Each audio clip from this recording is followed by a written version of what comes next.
The two Israeli hostages were rescued from central Rafah, from an apartment there, we are told, in an overnight raid led by the Israeli military with participation from Shin Bet, the intelligence service, the Israeli intelligence service, and Israeli special police forces.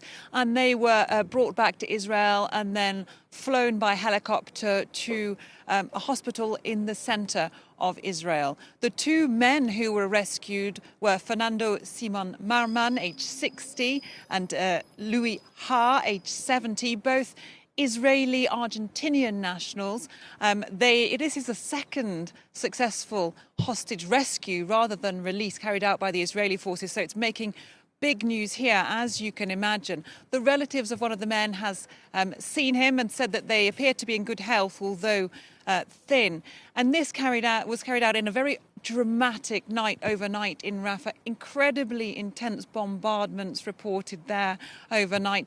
Dozens of people reported killed. We don't have the definitive death toll on that, but it looks high. People are still being carried into hospitals. I've been hearing from one man in Rafah this morning who said they were woken up by the earth shaking. It felt like an earthquake, and there were scenes of panic as people imagined that perhaps the ground offensive, the Israeli promised ground offensive on Rafah, was beginning.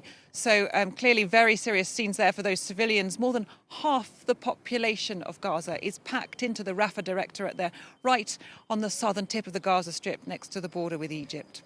You mentioned the looming offensive, to which there is much international pressure to not go ahead without careful planning. Prime Minister Benjamin Netanyahu giving an interview to ABC News this weekend. Let's have a listen to what he said. Well, I think we're doing the right thing. And now, let me tell you one other thing. We're going to win this thing. Victory is within reach. Those who say that under no circumstances should we enter Rafah are basically saying, lose the war. Keep Hamas there. So listening to that, Catherine, he's also claiming he will promise that evacuated Palestinians will have, quote, safe passage. But there is mounting international pressure on him, isn't there? There absolutely is. The Israeli Prime Minister has been insisting that Israel is going to conduct this incursion into Rafah, as we've heard in this interview he gave to US television, saying that not to do so would be to admit defeat and let Hamas win. But there's been criticism and words of caution coming from the US, saying that any such incursion without evacuating civilians would be a disaster. You've had the UK Foreign Secretary David Cameron over the weekend saying he was deeply concerned.